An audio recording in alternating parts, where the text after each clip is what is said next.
Halo, selamat datang TSKawan di TSK Bisa. Bisa. Dan TSK Bisa kali ini kita akan ngobrol-ngobrol lagi nih sama Widya Iswara, Pusbangkom TSKSN, Lembaga Administrasi Negara. Silakan Bapak perkenalkan dirinya ke TSKawan. Ya, terima kasih Mbak Uli. Nama saya Bambang Wioso. Saya biasanya dipanggil Yos. Saya adalah Widyaswara dari Pusbangkom TSK. Oke Pak Yos, kita Ya. akan ngobrol-ngobrol soal bagaimana caranya memfasilitasi pembelajaran daring ya Pak ya, kurang lebih seperti itu ya Pak. Nah, ini pertanyaan saya nih, ini caranya dulu nih, caranya tuh gimana sih Pak untuk memfasilitasi pembelajaran daring nih Pak? TSKawan juga pasti ingin kan ada TSKawan ingin membuat pembelajaran daring, nah itu caranya tuh seperti apa nih? Oke. Baik, terima kasih Mbak Uli ya Mm, pertanyaannya. Ya, jadi kita tuh kalau misalnya ingin melakukan pembelajaran ya, online atau daring itu, mm-mm, biasanya kita punya dua cara, Mbak. mm-mm, Jadi caranya itu yang pertama itu ya, kita bisa menggunakan yang namanya video conference, ya mm-mm. atau namanya orang bilang virtual conference, Virtual conference, oke. virtual conference. Nah itu biasanya kalau misalnya pembelajaran online itu dengan menggunakan virtual conference itu kita bisa menggunakan yang namanya Zoom Cloud Meeting. Nah itu kan orang-orang Udah biasa ya, biasa ya udah gitu ya biasa Zoom pakai Cloud iya. Meeting. Udah pernah pakai kan? Oh, itu sering sekali kita pakai itu Gitu. kayaknya. Biasanya ya, dan Zoom itu mulai tren itu pada saat kemarin pandemi COVID itu. Nah, Mungkin itu kisaran 2021 ya, 2020, 2021. 2021 ya. Sampai sekarang itu udah Mm-mm, mulai itu terbiasa orang-orang ya. mm-mm. Atau ada juga aplikasi yang lain ya, seperti kayak Google Cloud Meeting gitu Oh, ya. Google Google Meet, Meeting, sorry, Google oke. Meeting, terus Mm-mm, ada juga Cisco Webex gitu. Nah, mm-mm, itu cara pembelajaran daring dengan menggunakan virtual conference. Terus mm-mm, ada lagi nih Mbak Uli. mm-mm, Jadi pembelajaran menggunakan daring itu dengan menggunakan video pembelajaran, Mbak. mm-mm. Ya, video Video pembelajaran. pembelajaran. Jadi itu kita buat video gitu ya. Apa sama kita syuting di depan kamera, terus Mm-mm, kemudian pembelajaran itu berlangsung, mm-mm, direkam. Nah, video itu nanti tersimpan dalam bentuk video MP4 gitu, mm-mm, dan kemudian di-share. Nah, mm-mm, itu gitu. Tapi dia dia cuma satu arah sih, Mbak. mm, Nah, itu jadi ada dua cara. Jadi mm-mm, dengan menggunakan virtual conference atau video conference mm-mm, atau dengan menggunakan video pembelajaran mm-mm. seperti itu. Nah, itu tadi katanya video pembelajaran tuh di-share ya, Pak ya? Di-share-nya pakai channel apa, Pak? Saluran apa yang biasanya dipakai itu kalau untuk kita mau share Mm, video pembelajaran itu tuh, Pak? Ya, video-video pembelajaran yang kita buat Bisa itu di-share biasanya kemana? di-share-nya sih biasanya rata-rata ke YouTube, Mbak. Oh, ke Ke YouTube. YouTube, nanti YouTube. dari YouTube itu linknya itu baru nanti di-share ke Hmm. orang-orang. Entah Mm-mm. itu dengan menggunakan apa media chatting atau Mm-mm. dengan menggunakan LMS gitu Mm-mm. seperti itu. Mm-mm. Hmm. Nah, kalau tadi ada virtual conference ya, Pak, Mm-mm, dan video pembelajaran. mm-mm, Kira-kira dua metode itu tuh mm-mm. masing-masing kelebihan kekurangannya gimana nih, Pak? Iya, oke. Mm-mm. Iya memang pasti ada Mbak. Mm-mm. Pasti ada sesuatunya itu kan Mm-mm. keseimbangan ya. Mm-mm. Ada ada kekurangan, ada kelebihan, ada bagus, ada Mm-mm. jelek gitu Mm-mm. ya. Iya betul, Pak. Nah itu masing-masing metode pembelajaran itu sebetulnya memang ada kekurangan dan kelebihannya gitu Mm-mm. ya. Kalau misalnya untuk virtual conference Mm-mm. itu itu komunikasinya Mm-mm. itu biasanya sinkronus. Jadi dua arah. Oh, dua arah. Dua arah ya. Jadi ya kita kayak face to face gitu Mbak. Cuma Mm-mm. dia modelnya online Bisa gitu. tanya jawab juga ya, Pak ya? Bisa tanya jawab Mm-mm. langsung gitu kan. Mm-mm. Nah sementara kalau video pembelajaran tuh nggak bisa Mbak. Jadi Mm-mm. cuma asinkronus Mm-mm. satu arah. Mm-mm. Jadi kalau misalnya nanti penonton itu ingin bertanya ya nggak bisa Mm. gitu. Jadi karena cuma satu arah kan. Nah itu. Mm-mm. Mm-mm. Terus kemudian eh, kalau untuk virtual conference itu biasanya memang kita menggunakan aplikasi-aplikasi daring ya Mbak ya. Mm-mm. Kayak tadi saya bilang Zoom Cloud Meeting, Google Google Meeting, Meeting. Cisco Webex, ada juga sekarang Microsoft Teams gitu Oh ya. ya, Microsoft Heeh. Teams. Oke. Nah kalau video pembelajaran ya berarti kita harus buat itu Mbak videonya, Mm-mm. buat sendiri, terus Mm-mm. kita compile sendiri, Mm-mm. kita render sendiri dan baru kita share. Nah seperti itu. Mm-mm. Nah terus kemudian untuk virtual conference itu nggak enaknya tuh ya, Mm-mm. dia nggak bisa diulang. Mm-mm. Oke. Jadi ya udah langsung gitu kan, Mm-mm. sejalan gitu kan. Misalnya gini, ada peserta nih, Mm-mm. peserta datang telat nih, Mm-mm. terus udah gitu, nah sementara pembelajaran itu kan masih terus berlangsung ya, Berlangsung ya. terus dia nanya, "Pak bisa diulang nggak?" Nah nggak bisa. Mm-mm. Nah kalau video pembelajaran bisa Mbak, jadi Mm-mm. mau diulang berkali-kali gitu Mm-mm. ya, nggak ngerti ulang lagi, ini nggak ngerti ulang lagi, Wih. itu bisa. Tapi sih gini ya, itu lain masalah kalau virtual conference itu direkam. Mm-mm. Nanti kalau hasil rekamannya itu baru bisa diulang-ulang gitu Mm-mm. kan. Tapi kalau pada saat sedang online itu Mm-mm. nggak bisa gitu. Itu Ap- yang virtual conference ya Mm-mm. gitu. Nah, sementara kalau untuk yang ini virtual conference itu memang butuh jaringan internet yang kuat, Mbak. Nah, itu yang tadi saya mau tanyakan Mm-mm. nih, Pak. Harus Jaringan kuat ya. internet ya, Pak ya? Iya, Heeh. jaringan internet tuh harus kuat Mm-mm. banget gitu. Mm-mm. Sementara kalau yang untuk video pembelajaran tuh ya kalau misalnya pas lagi nggak ada juga bisa. Mm-mm. Sebetulnya kita tonton aja pakai HP kita atau pakai Mm-mm. laptop kita gitu ya tanpa Mm-mm. ada internet. Mm-mm. Tapi kadang-kadang butuh juga sih kalau misalnya Mm-mm. kita nontonnya di YouTube ya. Nah, Mm-mm. itu. Tapi yang pasti yang namanya virtual conference itu atau misalnya seperti kayak Zoom itu kita harus kita lakukan pembelajaran via Zoom itu Mm-mm. memang harus internetnya harus kuat Mm-mm. gitu. Terus kemudian untuk yang virtual conference itu juga ini terkait dengan ini Mbak, rules. Oh, di Rules, rules. isu-isu peran ya, isu-isu peran. Nah, Oke. sebenarnya gini, kalau misalnya Mbak Uli Ah, sedang ikut Zoom meeting gitu ya, ya, dengan teman-temannya dan ada fasilitatornya gitu ya. ya. Terus tiba-tiba pada saat lagi pembelajaran nih, Mm-mm. fasilitator lagi atau dosennya lagi belajar apa nerangin gitu ya Mm-mm. materinya. Terus tiba-tiba Mbak Uli ini ada kerjaan lain gitu kan. Mm-mm. Nah, terus jadi kan Mbak Uli kan langsung distract ya, Iya, langsung nggak betul. fokus dengan materinya kan. Mm-mm, Nah, betul, itu Pak. jadi kadang-kadang kita suka nggak itu gitu, nggak fokus jadinya gitu. Nah, Mm-mm. itu nggak enaknya tuh seperti itu. Mm-mm. Begitu juga dengan pengajarnya Mbak Uli. Mm-mm. Nah, itu pengajarnya juga kadang-kadang, misalnya kalau lagi enak ngajar, misalnya di rumah gitu ya ngajarnya Mm-mm. gitu, tiba-tiba anaknya bilang, "Pak, tolong bantuin ini dong Pak, kerjaan PR," Iya, gitu. Nah, akhirnya kan ke-distract juga kan. iya Nah, betul. itu. Jadi isu peran itu yang kalau Mm-mm. terjadi tuh pada saat pembelajaran dengan menggunakan virtual conference. Tapi kalau untuk video pembelajaran sih enggak ya. Mm-mm. Karena kan memang segalanya sudah setting, udah diskenario-kan, jadi Rapi ya, lebih rapih rapi. gitu.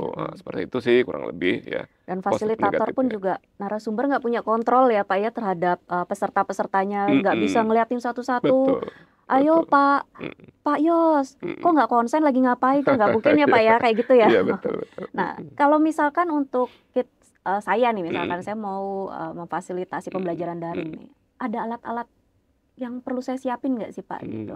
Ada lah Mbak, pasti. Mm-mm. Kan ya namanya teknologi ya, pasti Iya, pakai alat ya itu betul ya. betul. Nah ini, jadi apa beda dengan yang zaman dulu ya, tuh belum Mm-mm. ada pembelajaran daring ya. Mm-mm. Jadi kita ya cuma datang bawa buku gitu aja kan, terus Mm-mm. denger dosennya atau gurunya atau wadiswaranya gitu. Mm-mm. Tapi kalau yang namanya daring, baik fasilitator Mm-mm. maupun pesertanya, Mm-mm. audiensnya, itu harus ada alat. Mm. Yang pertama pasti internet dong. Oh iya, Internet itu kenceng harus harusnya ya. kencang gitu ya, Mm-mm. harus kencang. Ya, internet. Terus kemudian dan internet itu sepertinya sudah jadi kebutuhan primer tuh Betul untuk Pak, di era teknologi ini, betul betul pembelajaran betul, ya. setuju.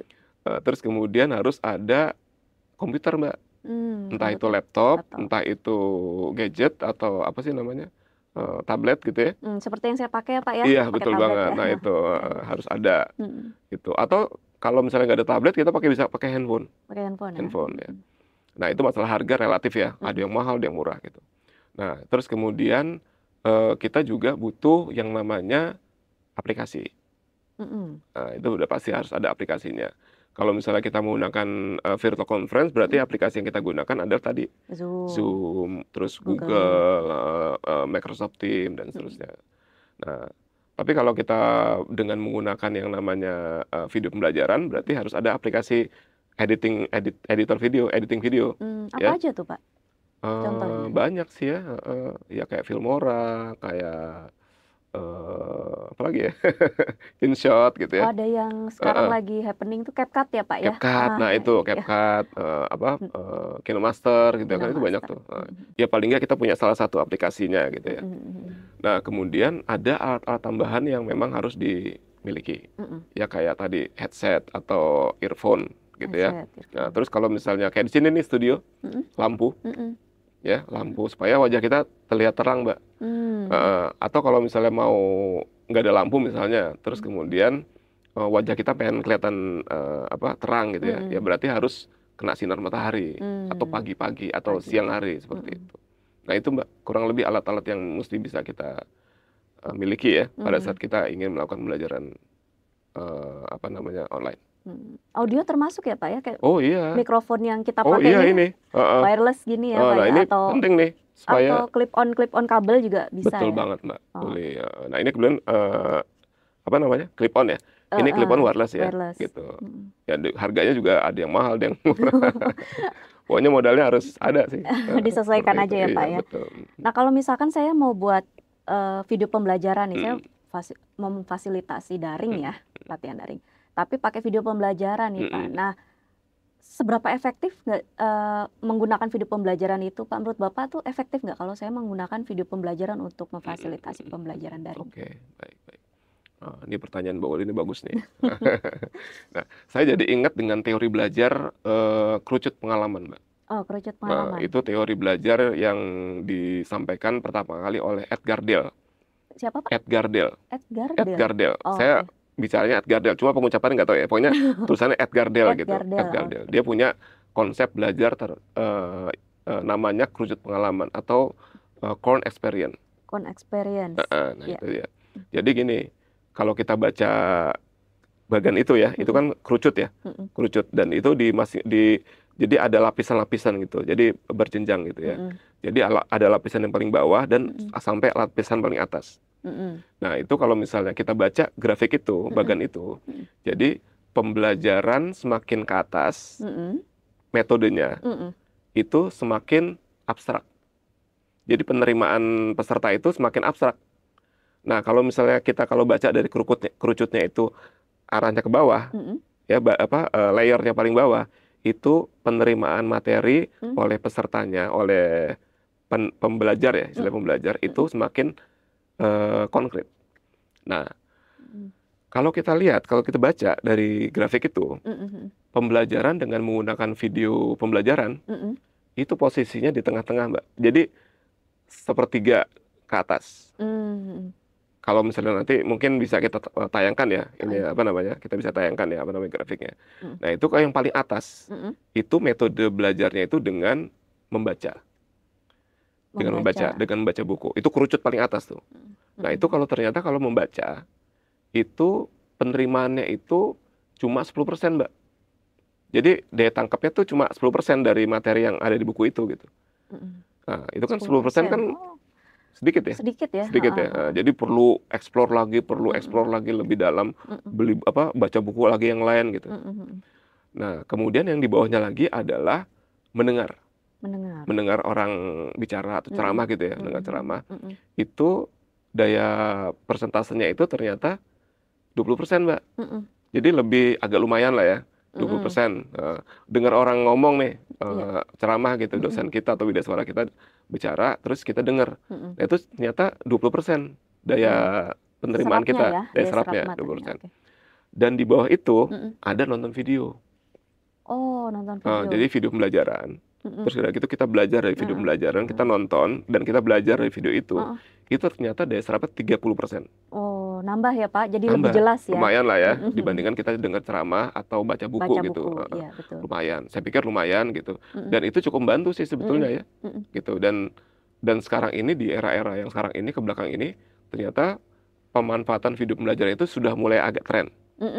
Karena tadi daya serap, kalau kita mengacu kepada teori belajar tadi, teori kerucut pengalaman, itu ternyata lebih mendingan dibandingkan kita dengar ceramah dari widaswara atau dari guru.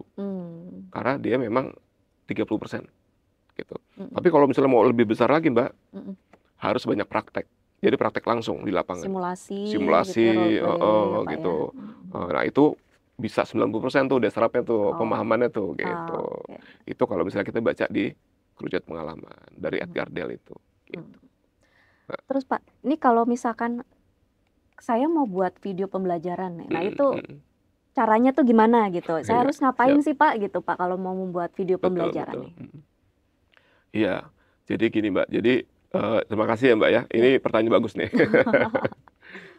Jadi video pembelajaran, video apapun lah, ya.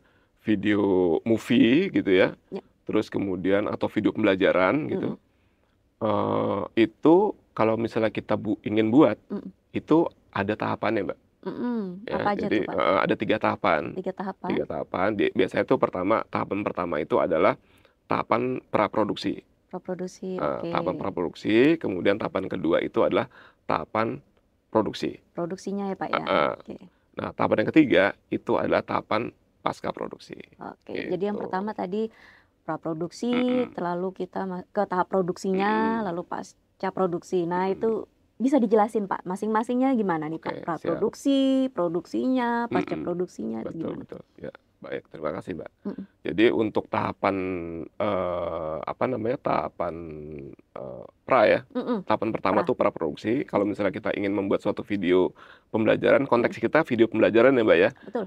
Bukan movie, bukan apa ya. Jadi video pembelajaran. Betul, Pak. Nah, jadi video pembelajaran itu kalau kita buat tadi ada 3 tahapan. Tahap pertama adalah praproduksi. Nah, apa sih yang harus kita lakukan pada tahap produksi itu? Tahapan praproduksi. Praproduksi. Nah, itu biasanya ya hal-hal yang biasa kita lakukan pada saat tahapan praproduksi pembuatan video pembelajaran pertama. Kita harus identifikasikan dulu kira-kira audiensnya siapa. Kita mau buat videonya untuk siapa nih? Gitu. Apakah untuk anak-anak? Apakah untuk pelajar? Pelajarnya juga apakah pelajar SMP, SMA gitu ya? Atau untuk mahasiswa? Atau untuk masyarakat? Atau untuk peserta pelatihan? Nah, kita harus tentukan dulu, Mbak, itu. Jadi kita tidak fokus gitu, langsung fokus gitu. Karena beda audiens, beda peserta pembelajarannya juga akan beda gaya videonya kali ya, Pak ya? Banget, Betul nggak sih, Pak? Masa kalau misalnya kita buat video untuk anak-anak gitu, tapi secara penyampaiannya dengan seperti kayak kita orang dewasa gitu kan nggak mungkin gitu ya. Jadi harus stylenya itu atau gayanya itu harus kita sesuaikan dengan audiens kita. Seperti itu. Nah, itu yang pertama, Mbak. Terus kemudian yang kedua adalah setelah itu baru kita tentukan topiknya. Ini topiknya apa nih? Kontennya apa nih kita mau buat nih konten dari video itu. Nah, tadi kita sesuaikan dengan audiens kita kan, gitu kan. Kontennya apa? Audiensnya ini, kontennya ini gitu. Nah, itu pertama kita harus dulu, kedua kita tentukan kontennya atau topiknya. Topiknya ya, seperti itu. Nah, selanjutnya setelah kita topiknya sudah tahu, baru kita buat skripnya. Tahu skrip? Skrip naskah ya, Pak ya? Iya, naskah betul. video ya, Pak ya? Nah, itu. Nah, membuat skrip ini tuh susah-susah gampang nih, Mbak. Jadi susah-susah gampang. Ada orang yang memang sangat lancar banget gitu membuat skrip ya, tapi ada juga orang yang susah. Gitu. Jadi memang ada ilmunya sendiri ya, Pak ya? Nggak asal nulis ya, Pak ya? Kayaknya kita akan buat video tentang skrip ini. Menarik. TSKawan nanti kita tunggu video berikutnya dari Pak Yes ya, ilmu mengenai membuat skrip. Lanjut, ya, kayaknya teknik membuat skrip kayaknya memang harus tersendiri ya, Mbak ya. Betul. Tapi yang pasti, tapi yang pasti itu adalah hal yang memang harus kita lakukan pada tahap praproduksi, membuat skrip, gitu ya. Kita berpikir di situ, banyak berpikir, gitu ya. Dan kemudian mungkin yang terakhir dari tahapan praproduksi adalah kita tentukan dulu timnya. Timnya siapa? Nah, memang yang namanya membuat video pembelajaran itu kalau bisa memang bekerja secara tim. Jadi ini kayak misalnya Mbak Uli ya. Mbak Uli ada hostnya, ada narasumbernya, ada kameramennya gitu kan. Ada penyusun skripnya gitu. Jadi memang itu yang kita harus punya tim. Kita bentuk timnya. Nah, itu Mbak untuk di tahapan praproduksi. Gitu. Selanjutnya di tahapan produksi. Nah, ini gimana nih, Pak? Produksi, udah eksekusi ya, Pak, ini ya? Ya, jadi yang tadi di tahapan pra itu pun udah oke semua ya, topiknya udah ada, audiensnya udah tahu, skripnya udah ada, timnya juga udah ada. Nah, di tahapan produksi baru deh kita turun ke lapangan nih, Mbak. Turun ke lapangan, tetapi sebelum turun tentunya kita harus tentukan dulu lokasinya. Lokasi di mana dan kita persiapkan alat-alatnya. Nih kayak studio ini kan alatnya banyak nih, Mbak. Iya, betul. Sebelum kita syuting ini kan persiapannya ya. Sutradara tuh persiapannya luar biasa juga. 1 jam lebih. Iya, 1 jam lebih nih. Nah, itu jadi tentukan lokasinya. Nah, kebetulan untuk podcast ini kan ternyata kita tentukan lokasinya di sini. Betul. Terus alat-alatnya, Mm-mm. gitu. Kita tentukan alat-alatnya, Mm-mm. lokasinya. Kemudian baru setelah itu kita ambil gambar. Itu Gitu. masih masuk tahap Masuk produksi ya Pak tahapan ya? produksi. Untuk ambil gambar ya? Ambil Oke. gambar. Nah, itu ambil gambar itu juga Mm. susah-susah gampang. Mm-mm. Butuh orang yang memang bisa Ngerti angle ya Pak? ngerti Mm-mm. angle, Mm-mm. ngerti kamera gitu ya. Nah, Mm-mm. itu. Nah, kalau misalnya talentnya juga berperan sebagai juru kamera kayak nggak mungkin deh.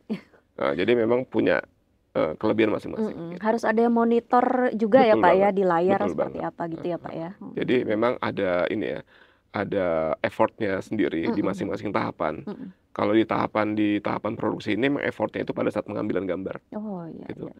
Sama termasuk ini Mbak, apa sih namanya, waktu Mm-mm. pengambilan gambar ya. Mm-mm. Jadi waktunya apakah mau malam atau mau siang Mm-mm. atau mau pagi. Mm-mm.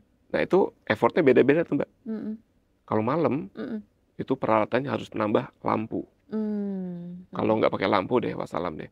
Gelap, nggak kelihatan. Wajah nggak kelihatan tapi Wajah nggak suaranya kelihatan. jelas ya Iya Pak? betul, nggak kayak gitu Mbak. Tapi kalau Mm-mm. misalnya siang, itu kebantu sih, agak kebantu ini ya, Sinar sinar matahari. matahari ya, Betul. gitu. Sinar matahari, tapi juga tetap butuh lampu juga sih. Mm-mm. Cuma lampunya nggak usah terlalu Terang. terang. Gitu. Mungkin itu sih. Itu tahapan produksi Mbak. Gitu. Lumayan Yang ya. terakhir nih Pak, yang Lumayan pasca ya. produksi udah Nah lumayan ini ribet nih, udah ribet masuk ya, ribet ya. ternyata ribet ya. Iya. Nah, kemudian tahapan yang ketiga Mbak, Mm-mm. itu adalah tahapan yang namanya pasca produksi. Pasca produksi. Pasca produksi. Nah, pasca produksi ini, jadi tadi pengambilan gambar udah, Mm-mm. ya, udah oke lah, gitu. Walaupun sifatnya masih mentah, Mm-mm. ya. Terus kemudian tinggal masuk ke tahapan selanjutnya adalah pasca produksi, yaitu diedit, Mbak. Mm-mm. Nah, editing. Nah, editing itu sendiri juga butuh effort, butuh orang yang ahli ngedit. Mm-mm. ngedit video gitu ya. Nah, pada saat edit ini selain video-video yang sudah diambil pada saat produksi, Mm-mm. itu nanti akan ditambahin juga Mbak, ada ya bisa bumper gitu ya, bisa Credit pokoknya title mungkin ya ya. kayak seperti itu. Nah, plus juga gambar-gambar Mbak. Jadi kan nggak boleh cuma video aja, tapi paling tidak disisipkan gambar gitu kan. Jadi ada yang namanya istilahnya picture in picture. Oh, picture in Jadi picture. picture in picture. Jadi ada video di sebagai latar belakangnya, terus ada gambarnya gitu. Ada gambarnya atau ada teksnya. Seperti itu. Nah, itu bisa dilakukan pada saat proses editing di tahapan pasca. Terus ada lagi satu lagi adalah, nah kalau itu video jadi, terus mau dikemanakan nih Mbak video ini? Gitu. Nah, video ini baru kita share ke sosial media, YouTube gitu, mungkin YouTube, ya. ke LMS, ke mana lagi sih biasanya? Paling LMS ya, LMS, Ruang YouTube. guru mungkin kayak seperti ruang guru, ruang Oh, pembelajaran. ruang guru, media-media atau kita pembelajaran. share di WhatsApp gitu kan, WhatsApp. itu kan bisa. Nah, baru mereka tonton gitu. Nah, seperti itu sih Mbak tahapan-tahapannya ya. Ya, jadi gitu Mbak. Jadi itu ada 3 tahapan, apapun videonya. Jadi tetap kita harus menggunakan 3 tahapan tadi. 3 tahapan itu. Produksi, dan tahapan pasca produksi. Oke, Pak Yos, ini makasih banget ini sharingnya udah detail banget, isinya daging semua nih Pak. Kalau kata Gen Z ngomong nih, wah ini isinya ilmunya tuh daging semua nih Pak. Dan jangan lupa Pak, kita udah bilang ke TS Kawan nih, akan ada video tentang bagaimana membuat skrip. Waduh, ini TS Kawan. Betul. Wah, saya masih menunggu-nunggu nih video berikutnya dari Pak Yos nih. Tapi Mbak Uli sebagai hostnya juga ya. Oke, Saya maunya siap. Mbak Uli sebagai hostnya gitu. Siap Pak. Oke Pak Yos, makasih ya. Kita akan bertemu Sama-sama, Mbak Uli. di seri berikutnya, di episode berikutnya di TSK Bisa. Oke TS Kawan, kita akan ketemu lagi ya dengan Pak Yos dan dengan fasilitator narasumber lain dari Pusbangkom TSKSN. Mereka akan sharing-sharing juga di TSK Bisa di podcast kita. Jangan lupa untuk follow akun YouTube kita dan sosial media Pusbangkom TSKSN. Sampai jumpa lagi di TSK Bisa. Wassalamualaikum warahmatullahi wabarakatuh.